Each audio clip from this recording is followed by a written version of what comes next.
País, buenas noches, Oye País, yo soy Rudy González, gracias por su compañía en esta hora, como cada día, como cada noche, aquí por Color Visión vamos a analizar los temas noticiosos ocurridos en el país y en el resto del mundo. Nuestra propuesta de esta noche es hablar del tema de 3 fallecimientos penosos de jóvenes. La puesta en circulación del libro Diccionario Jurisprudencial Electoral del periodista abogado Nanfi Rodríguez. El tema de las cárceles está tomando velocidad. Los lineamientos para tratar de enfrentar la situación carcelaria de República Dominicana, una verdadera vergüenza para la sociedad dominicana. El caso Medusa ya va tomando un giro diferente con las personas que se van declarando culpables para entonces dar paso al juicio de fondo. En Haití, la crisis continúa. Y los pasos que se van dando parecen ser muy tímidos mientras la violencia y el caos aumentan en la capital haitiana. El caso del Perú y de los presidentes que son sacados del poder por estas tonterías que hay ahora en el ambiente, deja mucho que desear. Y mi columna de esta semana en el periódico Listín Diario, que se llama igual que este programa, Oye País, el inicio del colofón. Pareciera un trabalengua, pero no lo es. Estos y otros temas después de la pausa.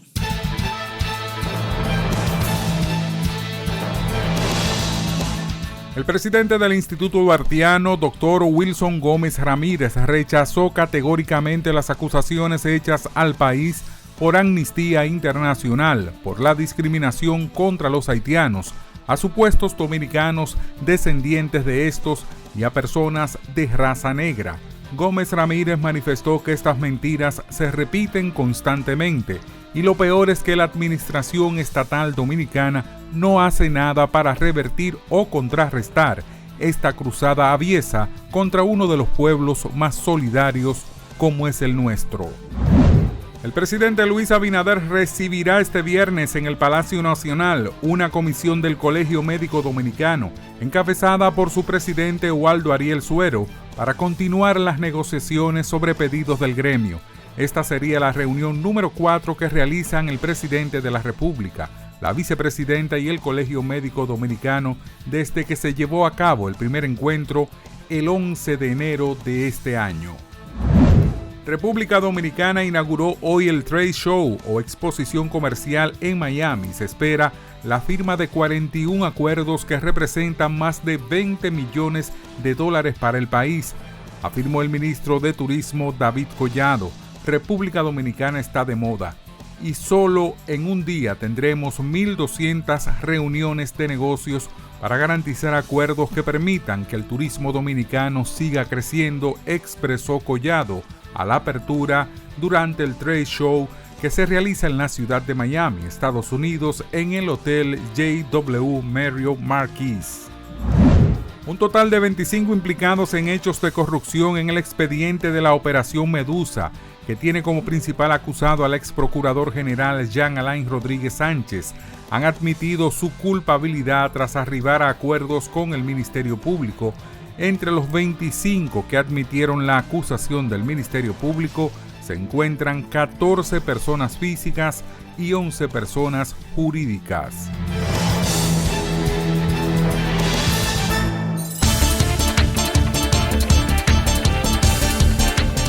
Al menos 9 personas murieron, 821 resultaron heridas, 127 permanecen atrapadas o varadas y 28 edificios se derrumbaron tras el fuerte terremoto registrado en Taiwán, que ya ha dejado más de un centenar de réplicas de diferentes magnitudes, informaron fuentes oficiales. El sismo, cuya magnitud de 7.2 en escala Richter, según la Agencia Meteorológica Central de Taiwán, y de 7.4, de acuerdo al Servicio Geológico de los Estados Unidos, ocurrió a las 7:58 del miércoles en el mar, concretamente 25 kilómetros al sureste del condado oriental de Hualien. La portavoz del Ministerio de Exteriores ruso, María Zaharova, desmintió este miércoles la información del Washington Post en la que se sostiene que Estados Unidos advirtió a Rusia sobre un posible atentado terrorista en la sala de conciertos Crocus City Hall. Zaharova insistió en que la parte estadounidense debe revelar cuándo y a quién transmitieron la información sobre los planes de los terroristas de atentar en la sala de conciertos rusa, que el pasado 22 de marzo dejó al menos 144 muertos y más de 500 heridos. La Fiscalía Nacional de Francia investiga al ex primer ministro francés Édouard Philippe, ministro entre 2017 y 2020, uno de los principales aliados del presidente Emmanuel Macron y potencial candidato a las presidenciales de 2027 por desvío de fondos públicos, favoritismo y acoso moral durante su actual puesto como alcalde de Le Havre. La libertad solo reside en los estados en los que el pueblo tiene el poder absoluto. Por el respeto a los valores democráticos y la dignidad del pueblo dominicano, el rumbo de la tarde, plural, objetivo, comprometido siempre con la verdad. Con Georgie Rodríguez, Rudy González y Ramón Colombo. Los poderosos ya están en el aire.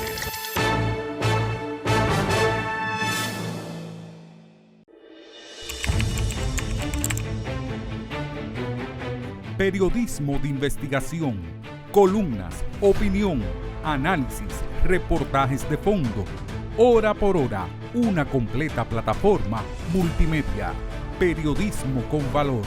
Noticias horaporhora.com.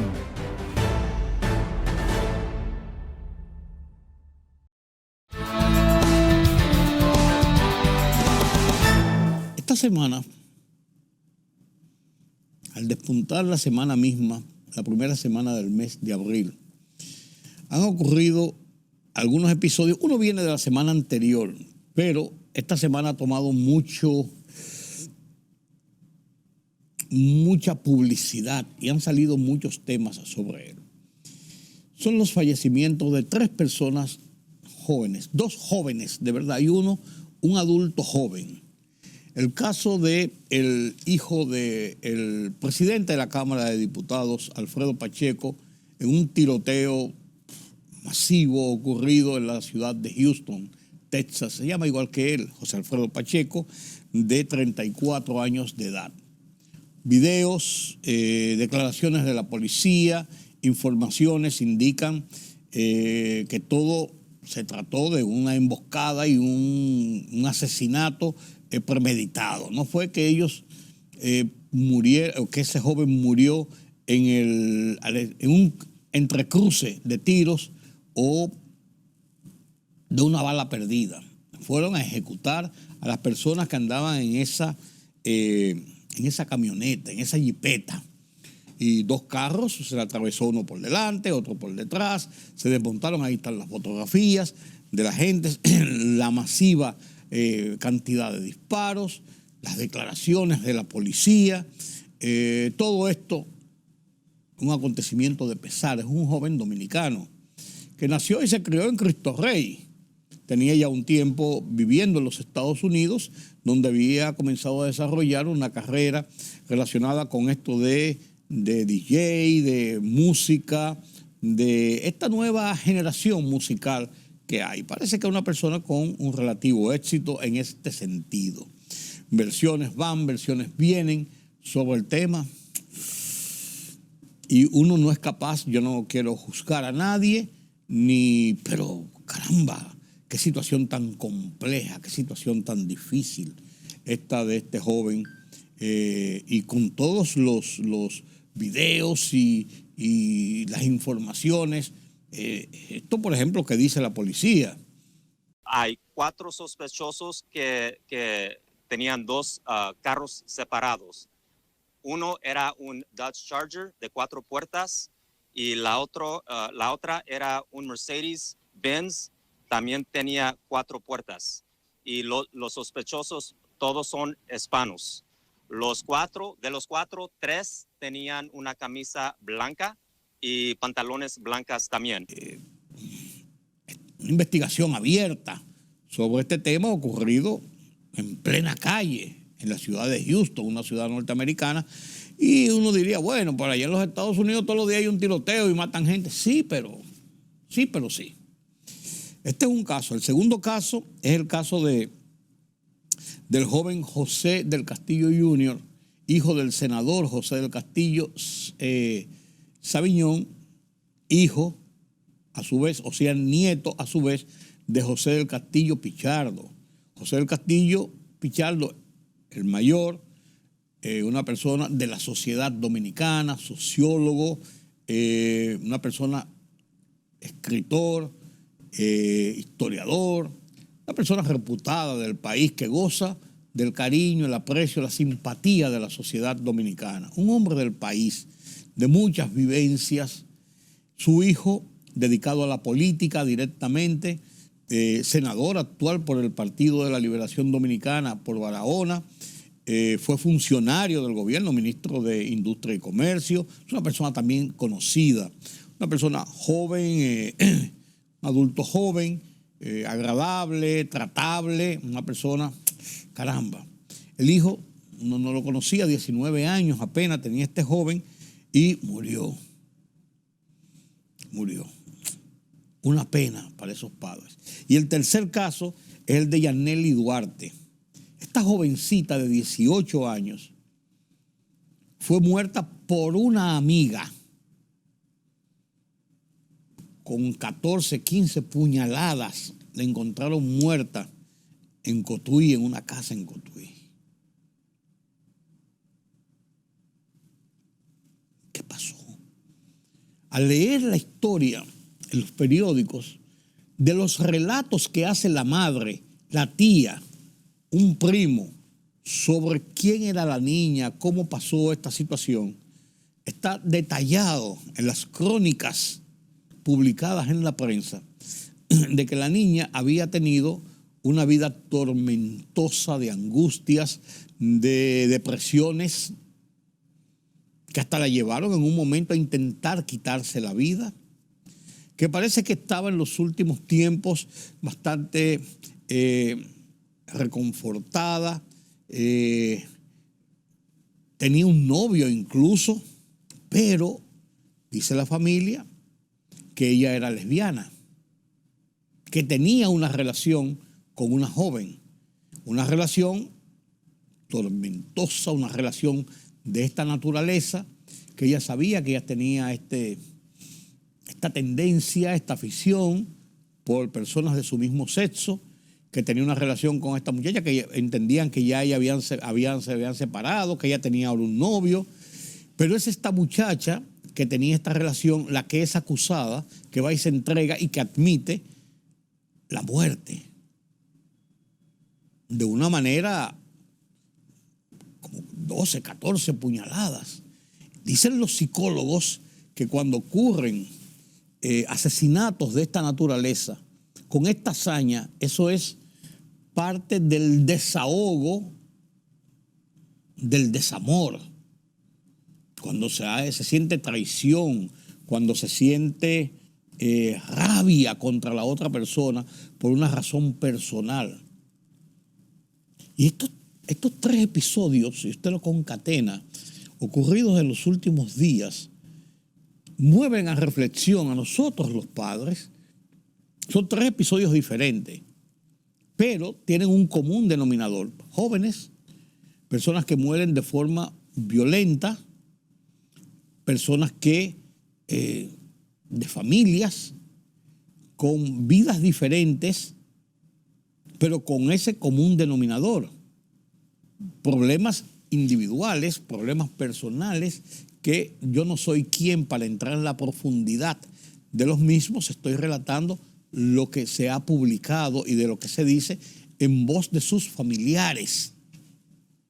En voz de sus familiares, ni siquiera que un amigo que se dice, que se especula, porque yo soy incapaz, y menos en situaciones de esta naturaleza, de hablar de un tema tan personal y tan emotivamente desgarrador, si no es por esto. Y lo comento porque quiero llegar a esa conclusión de cómo los padres nos vemos atrapados muchas veces en esas dificultades de nuestros hijos y no nos damos cuenta hasta que se produce un estallido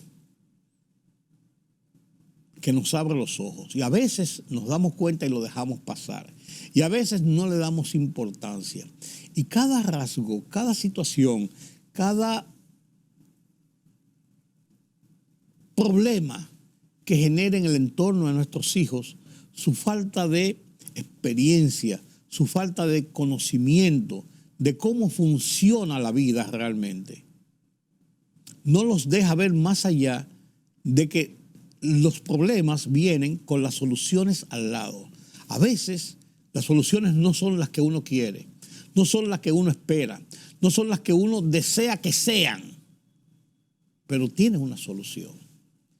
A veces un camino más corto, a veces un camino más largo, a veces con situaciones enojosas y a veces de forma airosa salimos triunfantes. Pero los jóvenes, su falta de experiencia muchas veces no les permite ver esa luz al final del túnel. Y por eso yo refiero a estos tres casos y los refiero en conjunto, porque la verdad es, señores, que esto mueve a preocupación. Estamos en una sociedad muy rápida, muy violenta, en una sociedad muy confusa muchas veces, donde los valores se entrecruzan con el placer sin medir consecuencias. Donde los valores que nosotros teníamos cuando éramos muchachos en una época diferente, me dirá usted. Pero la verdad es que cuando uno ve y lo pone en una balanza, uno a veces hasta se asombra. A veces hasta se asombra. Yo conversaba en estos días con mi hija, una de mis hijas mayores, que vive en los Estados Unidos, y me hacía una historia de mi nieto, que tiene 11 años. Y mi nieto, cómo él se plantó frente a ella y la interpelaba sobre alguna acción en la familia y cómo la combinaba a decidir sobre esto y sobre aquello.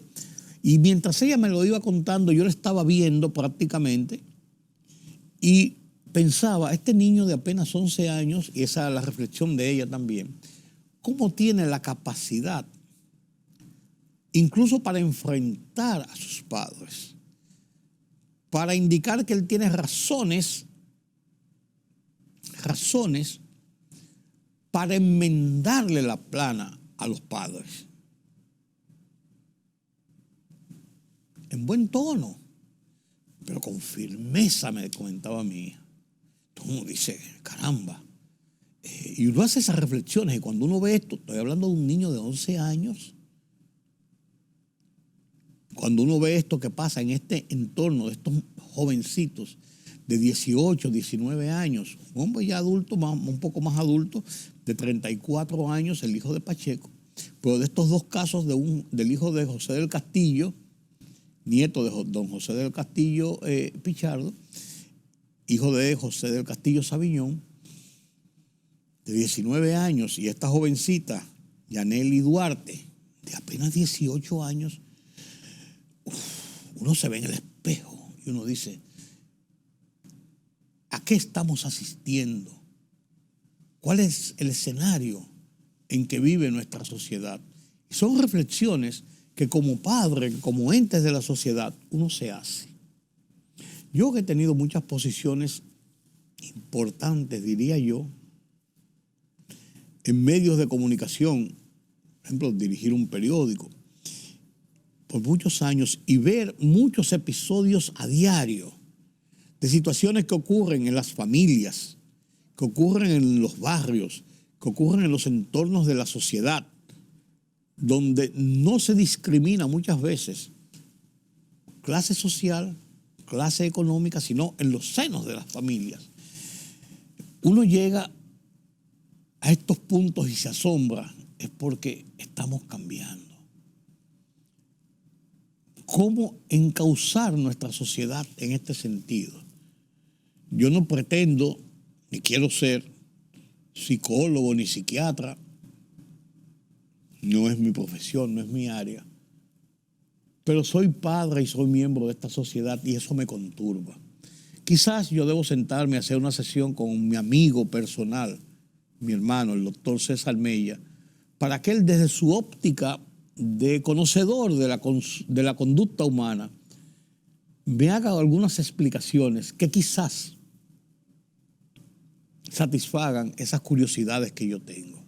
Que yo creo que son curiosidades que tienen ustedes también, que tiene la sociedad dominicana. Vivimos agitados por el día a día, por el problema del tránsito, por la cantidad de dinero que ganamos o la cantidad de dinero que no ganamos, la cantidad de dinero que perdemos, la cantidad de dinero que entendemos que se nos va, los lujos que necesitamos, la cobertura de nuestras necesidades perentorias, necesarias y más allá. Vivimos con esa presión del tiempo. Ya se nos fueron 3 meses de este año, señores. Ya pasó la primera parte del ciclo electoral del 2024 de República Dominicana y caminamos y avanzamos hacia la segunda parte, que son las elecciones presidenciales y congresuales. Y uno dice, vamos muy rápido. Yo creo que sí. ¿Estamos muy acelerados? Yo creo que sí. Miren, el episodio de salud que yo sufrí a principios, en el primer cuatrimestre del año pasado, me dio oportunidad de reflexionar mucho entre la línea de la vida y la muerte, entre la línea divisoria de lo que es la satisfacción y el placer de vivir y cómo uno va atropellando esa vida. Yo creía, y se lo he dicho muchas veces y lo sostengo de esa forma, en mi libro lo plasmo así en uno de mis capítulos, yo creía que yo era Superman y que vivía en Metrópolis, hasta que ese día me di cuenta de que Superman no existe, ni Metrópolis tampoco.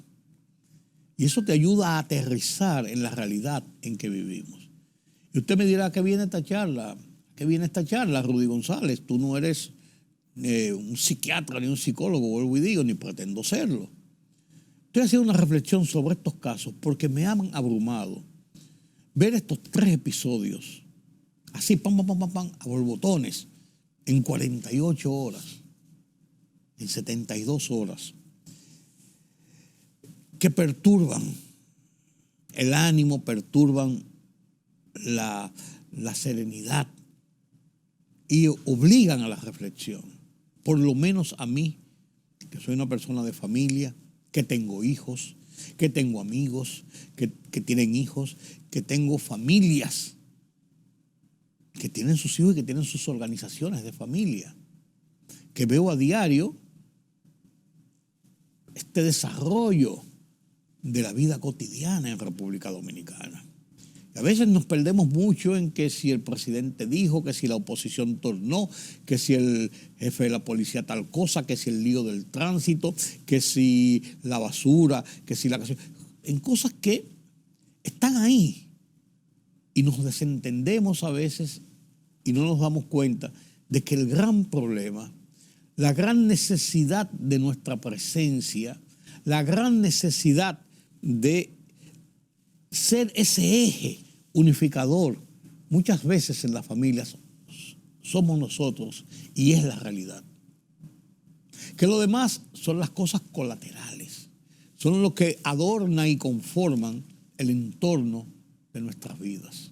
A veces perdemos de vista esto. Cada vez que yo me levanto en la mañana muy temprano, de madrugada, como de costumbre, y a veces hago el teléfono y veo algunos mensajes de mi hermana Johanny, o veo algún mensaje de amigos que nos envían esos mensajes cariñosos, con esos buenos días, con una taza de café, dando gracias a Dios generalmente por haber podido ver una nueva vez la luz del día y estar listo para enfrentar los problemas cotidianos. Cuando veo eso, uno entiende y uno la quilata y uno entiende la razón de vivir, de buen vivir. Excúsenme en la perorata, pero como vuelvo y digo, esto me ha conturbado y no podía dejar de compartirlo con ustedes. Con ustedes que me dedican este espacio para que podamos ver los temas noticiosos en los que caemos ya en la rutina cotidiana. No quiero, antes de entrar en estos temas, dejar de presentar este libro. Es un diccionario sobre jurisprudencia electoral. Señores, esto es escrito por Nanfi Rodríguez, un estudioso constitucionalista, abogado, joven, periodista por demás, y tengo la gala de decir que fue formación mía como periodista, trabajó conmigo en Última Hora, era el editor internacional y una persona siempre dispuesta, fue un intelectual desde joven, dedicado, consagrado a hacer cosas como esta. Por eso yo decía hace unos meses, un par de meses, que fue una pena y el país se perdió, quizás por nimiedades, de llevar a un joven profesional, talentoso, estudioso, como Nanfi Rodríguez, al Tribunal Constitucional. Y estaba en la línea de ser uno de los favoritos. Otras cosas lo impidieron, pero creo que la nación se lo perdió. Este diccionario jurisprudencial, que será puesto en circulación este jueves en APEC, tiene un prólogo de Román Jaques Liranzo, el presidente de la Junta Central Electoral. Y este diccionario tiene toda una gama de bibliografía, de sentencias, de decisiones, tratada en forma de diccionario, en orden alfabético, muy bien preparado, muy bien establecido, muy coherente, que es un libro de consulta necesario, que no lo había en República Dominicana. Nosotros que estamos enmarcados y embarcados en procesos electorales constitucionales para fortalecimiento de nuestra democracia, como en el que estamos involucrados ahora. Enhorabuena, enhorabuena, Nanfi Rodríguez, con una dedicatoria, con aprecio y sentimiento de alta consideración, la segunda parte de este diccionario con mi dedicatoria especial para el tema electoral. Nanfi Rodríguez, abril 2024. Enhorabuena. Definiciones y criterios jurisprudenciales extraídos de la sentencia del Tribunal Constitucional y el Tribunal Superior Electoral. Un aporte a la bibliografía electoral y judicial de Nanfi Rodríguez para la República Dominicana. Enhorabuena. Miren, el caso Medusa es un caso interesante. Yo lo voy a tratar mañana con algunos detalles, porque se nos ha ido el tiempo. Yo con esta charla psicológica que di en principio, y ya Twingo me está haciendo señas y dice, se le va agotando el tiempo, don Rudy, pero creo que era necesario. Pues voy a dejar este caso para tratarlo mañana. Sin embargo, quiero detenerme hoy a hablar del tema de las cárceles, la situación carcelaria de República Dominicana. Dice el defensor del pueblo, Pablo Ulloa, en una declaración que oí de su voz, que en el país ciertamente, y tiene toda la razón, se ha abusado al extremo de la prisión preventiva. Las cárceles están llenas, más de 27,000 reclusos. Más del 60% de esos más de 27,000 reclusos son presos preventivos a la espera de juicios.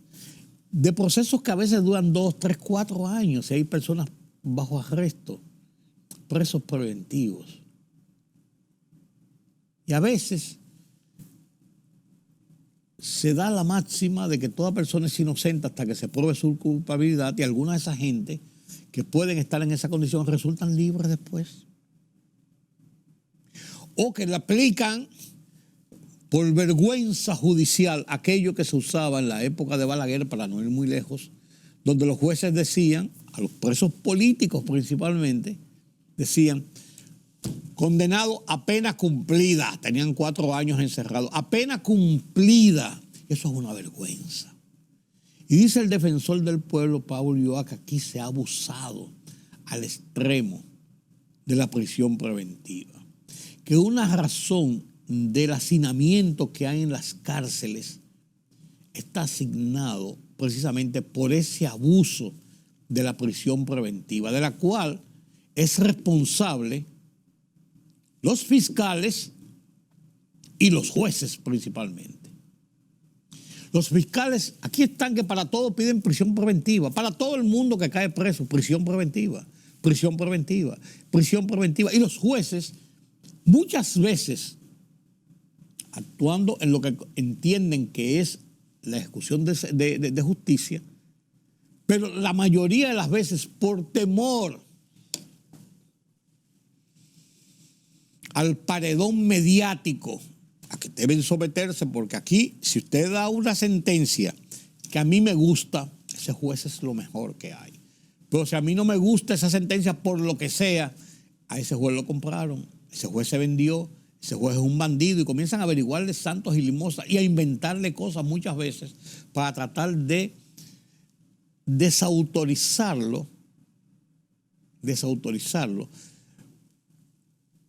de la manera que parece sutil, pero que da muy buenos resultados, que es denigrando su figura como persona, como profesional. Y los jueces le tienen miedo a eso, le tienen temor. 18 meses para la prisión, 4 meses para la prisión, 6 meses para la prisión, y prisión y prisión y prisión, y ahí están las cárceles llenas. Y dice él que esa es una situación que tiene que ser evaluada conjuntamente con las plantas físicas, a propósito de lo que pasó en La Victoria o de lo que ha pasado en La Victoria. Yo vi un titular que dice en esta semana, La Victoria vuelve a la normalidad después del incendio. ¿Cuál es la normalidad que vuelve? El hacinamiento, el chantaje, la extorsión, la degradación de que es característica esa cárcel. A esa es la normalidad que vuelve. Pues eso es vergüenza sobre vergüenza, señores. Eso es vergüenza sobre vergüenza.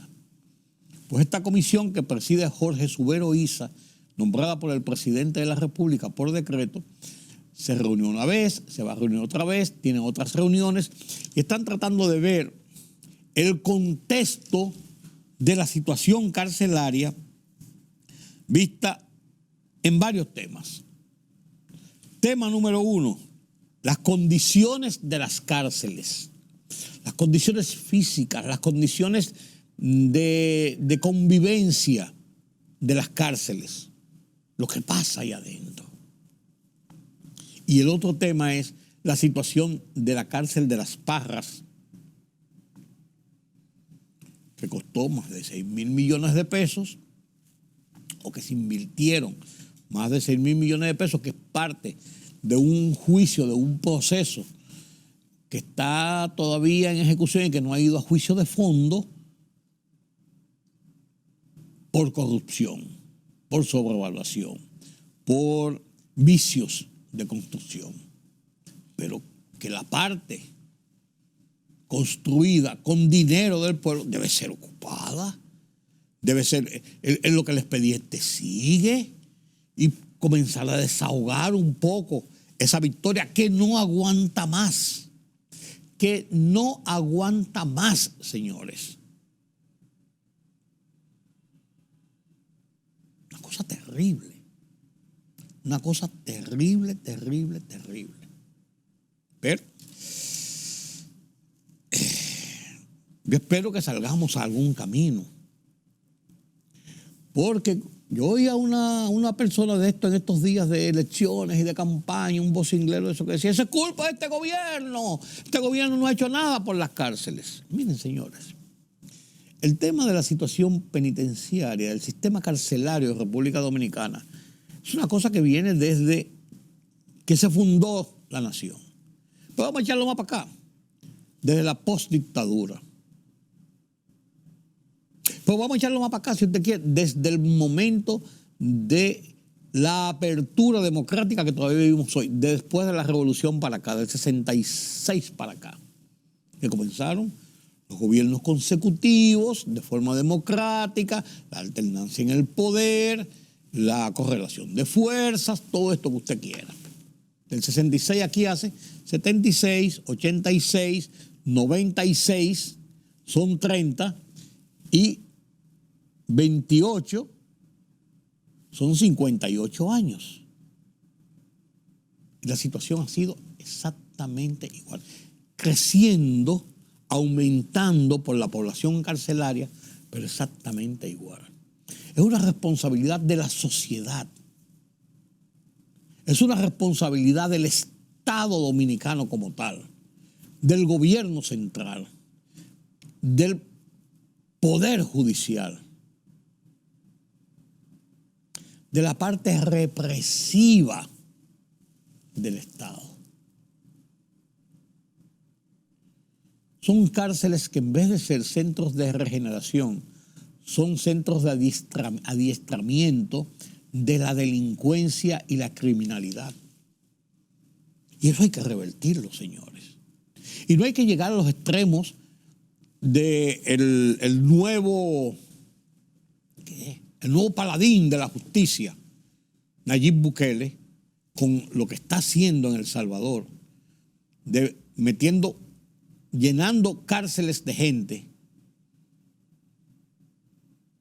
violentando todos los derechos y todos los procesos, que a cualquiera meten ahí y lo acusan de ser miembro de una pandilla, y como esos juicios ni se dan ni a nadie les importa, y lo tienen de una forma degradante, desnudos, boca abajo, es una cosa terrible, y ese se ha convertido en el nuevo paladín de la justicia. Podemos llegar a esos extremos. No podemos tampoco hacer un resort con campos de golf y todo incluido a personas que han delinquido. No podemos ir de un extremo a otro, pero sí hay que ser considerado con el respeto a los derechos de las personas. El haber delinquido, el haber cometido un delito, debe pagar sus faltas a la sociedad. Y una de esas faltas es la prisión. Pero esto no llegar a la degradación de estas personas, porque estamos incurriendo de otra forma en lo mismo que estamos sancionando a esas personas, que violentaron derechos de la sociedad, que violentaron derechos de otros, si nosotros estamos violentando los derechos mínimos de ellos también. O sea, son líneas muy delgadas. Pues hay que saber equiparar realmente. Cuando usted quiere ejercer un Estado de Derecho, cómo usted debe comportarse con ese entorno para usted poder tener realmente la capacidad de establecer esas sanciones, de ser justo. Puede ser que ahora se resuelvan algunos entuertos y este caso de las Parras sea el inicio de procesos de tratar de reestructurar esta política carcelaria por un lado, pero también por otro lado, de convertir estos centros de reclusión en lugares para que los afectados entiendan, comprendan, asimilan, asuman. No todos lo van a hacer, porque hay criminales patológicos. Asuman que han cometido un error a la sociedad, pero que puedan insertarse nueva vez a esa sociedad. Y eso ocurre en muchas partes del mundo. ¿Por qué República Dominicana no? Miren,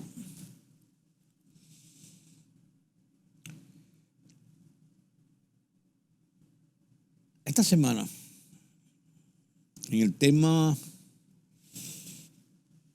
político electoral, se están cumpliendo los plazos y avanzando hacia el proceso del 19 de mayo, que son las elecciones para elegir presidente, vicepresidente, senadores y diputados. Hay muchas cosas que se han dicho. Yo creo que la Junta está haciendo su trabajo. Los partidos de la oposición están en su labor. Hay abierto una convocatoria de debate para el día 22 y 24, 2 días, de candidatos a senadores y de candidatos presidenciales. Y yo creo que vamos caminando. Ya ha comenzado la campaña. Abril dio el banderazo para la cuenta regresiva. Sobre este tema yo escribí mi columna de esta semana en el periódico Listín Diario, como cada semana, y esta columna se llama Oye País, igual que este programa. El título es El inicio del colofón. Pareciera un trabalengua, pero no lo es, y ella se explica por sí misma. La comparto con ustedes a continuación.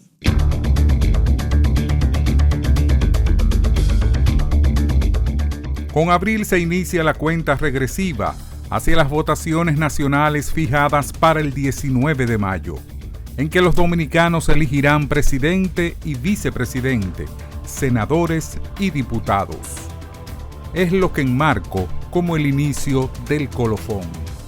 No bien demarcó la primera semana de abril, cuando ya los dos principales candidatos presidenciales, Luis Abinader y Leonel Fernández, lanzaron nuevos spots de campaña con dos visiones diametralmente diferentes. Luis Abinader sustenta su campaña con escenas de puntos luminosos de su gestión de poco más de 3 años y que oferta continuar con otros 4 años. Son spots cortos, directos, positivos, que concluyen con la frase «Lo mejor está por venir, el cambio sigue». Leonel Fernández presenta un spot enfocado a lo largo del mismo en una conversación con jóvenes en que trata de desmeritar las acciones del gobierno que dice ha sido mucha espuma y poco chocolate. La guerra de los spots en los medios televisivos y la radio arranca concurrente con las publicaciones de encuestas que mantienen una cómoda ventaja porcentual a favor de Luis, muy por encima del 50%, y que cuantitativamente dobla la preferencia que se decantan por Leonel, mientras Abel Martínez sigue en un distante tercer lugar. Podríamos apuntar a una confrontación entre Abinader y Leonel, choque de realizaciones versus conceptualización, una promoción al anunciado debate organizado por Ángel, el inicio del colofón de un liderazgo político que cumplió su ciclo, un ambiente que espero podría animar esta aburrida campaña, ser testigos de la crónica política de una muerte anunciada, un escenario histórico propicio para comenzar a reservar palcos y apartar porciones de refrescos y palomitas de maíz.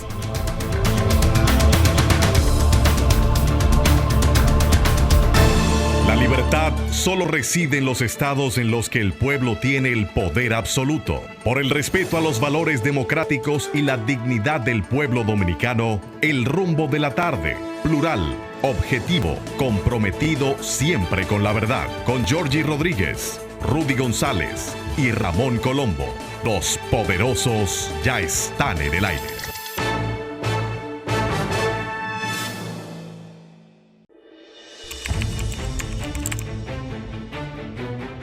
Periodismo de investigación, columnas, opinión, análisis, reportajes de fondo. Hora por hora, una completa plataforma multimedia. Periodismo con valor. Noticias horaporhora.com.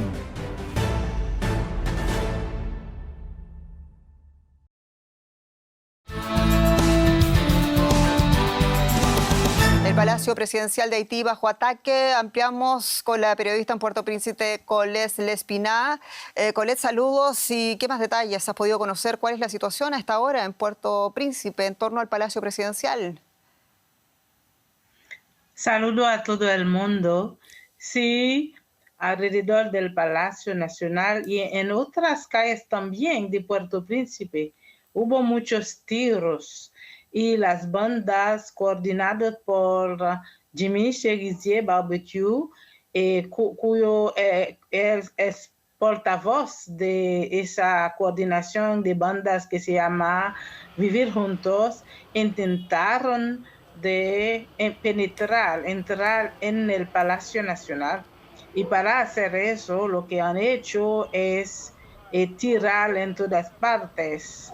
Todavía no tenemos un balance de lo que ocurre, si hay muertos, pero sí se sabe que quemaron a un vehículo de la Policía Nacional blindado.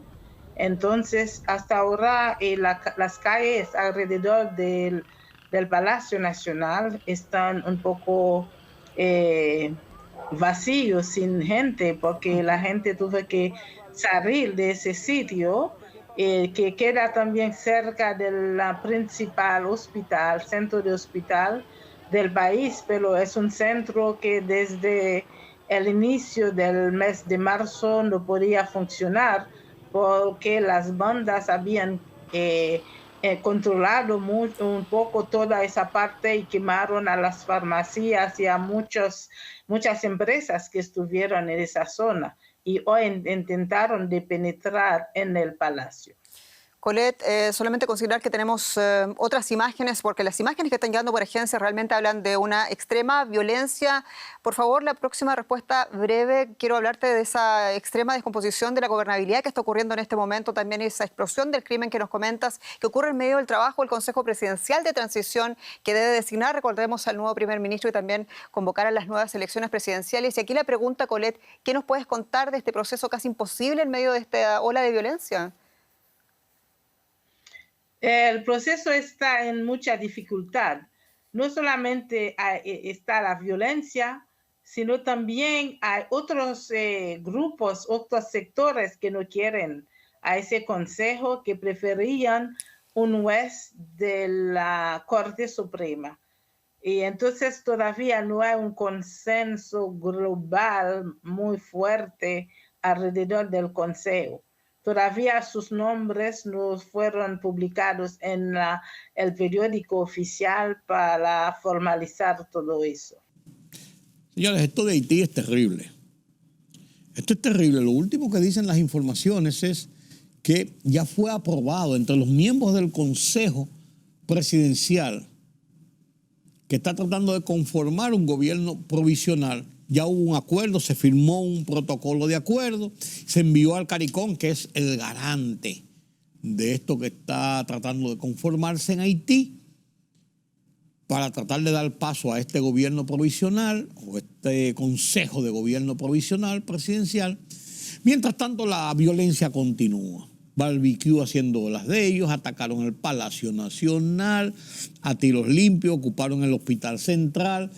Todos los días hay muertos y muertos y muertos. Señores, dicen las agencias internacionales que 53,000 personas han huido de Haití durante el último mes, huyéndole a la violencia para evitar ser presos de esa violencia. 53,000 personas. Lo que está ocurriendo en Haití es impresionante, es increíble. ¿A dónde vamos a llegar con esto? Mientras tanto, se espera que llegue la fuerza de intervención, se le está dando larga. Yo no sé qué es lo que están esperando para tomar decisiones reales ante una crisis que va creciendo, donde cada vez más las bandas estructuradas, organizadas por este tipo, por Barbecue, siguen tomando más y más poder. Y apareció Guy Philippe y ha dicho que este consejo presidencial que se está tratando de organizar, esto no va.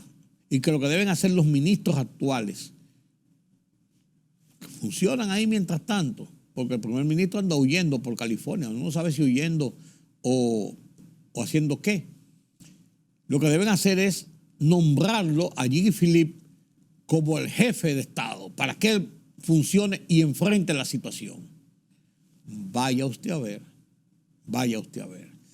Mientras tanto, nosotros seguimos siendo víctimas de esas provocaciones de haitianos y el gobierno ha sido bastante fuerte. Lo penoso es que entonces organizaciones como Naciones Unidas, a la que ha apelado República Dominicana y a la comunidad internacional para que busque vías de soluciones, hable de la hambruna.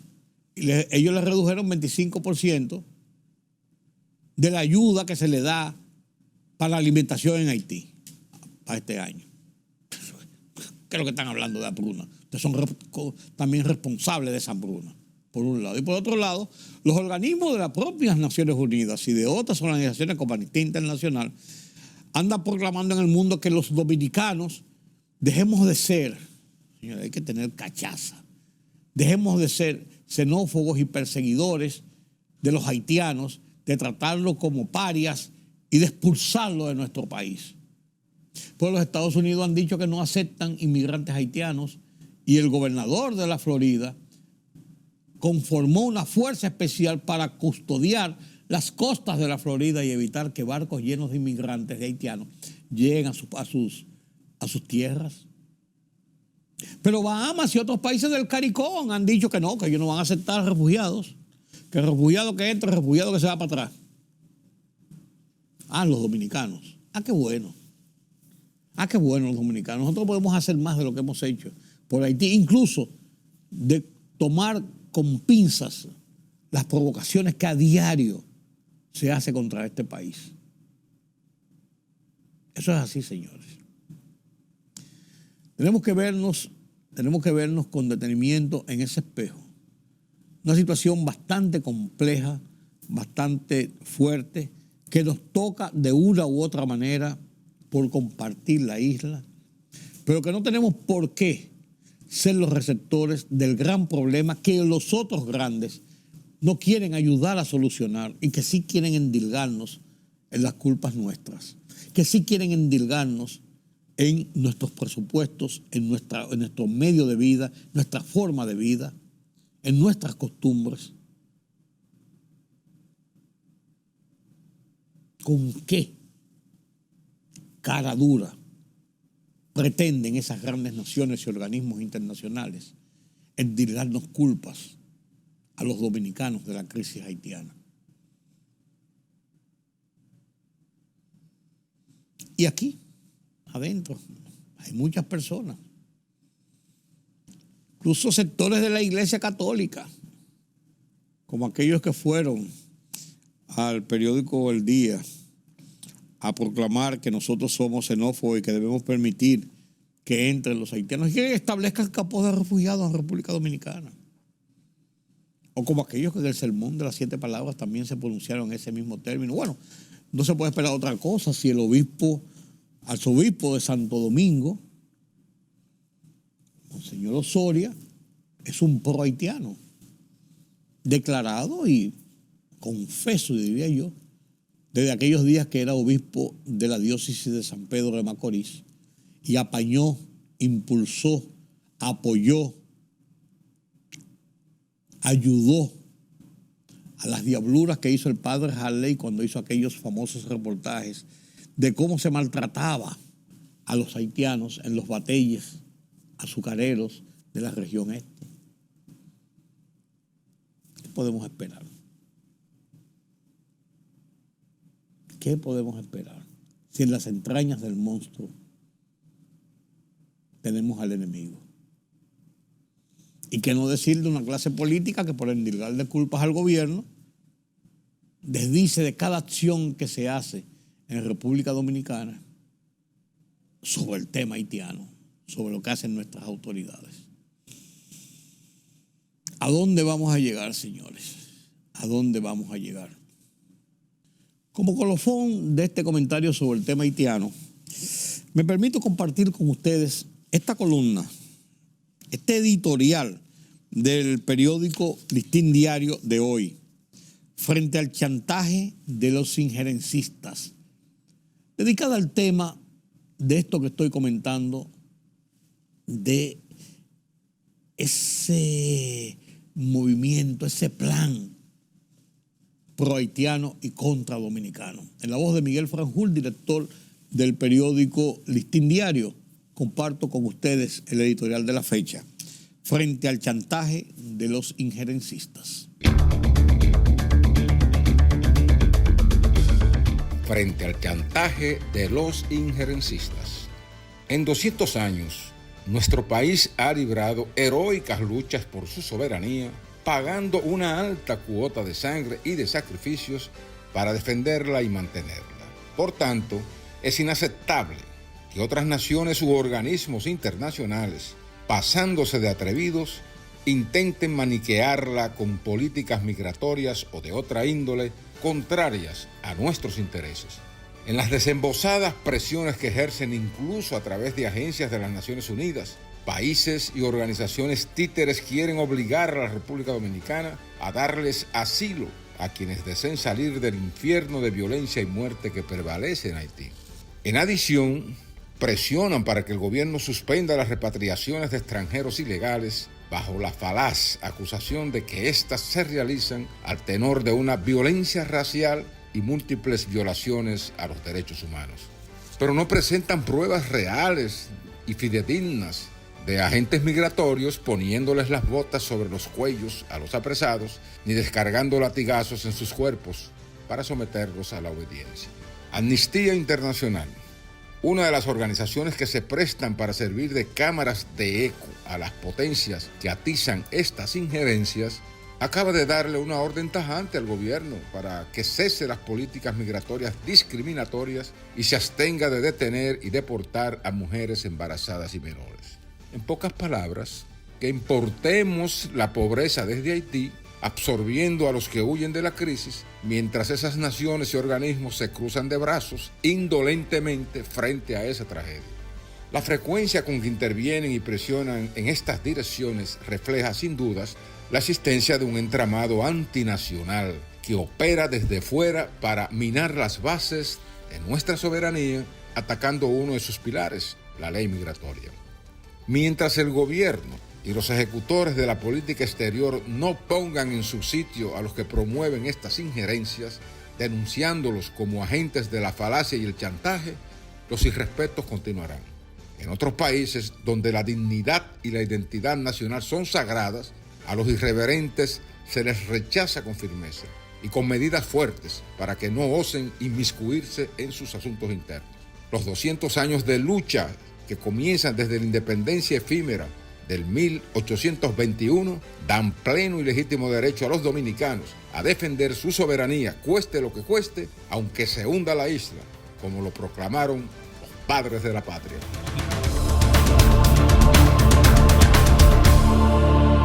Gracias por haberme acompañado en esta hora. Yo soy Rudy González, los convoco para mañana nueva vez, aquí en Color Visión y otras plataformas de la televisión dominicana. Pasen un feliz resto de la noche, un feliz resto del día.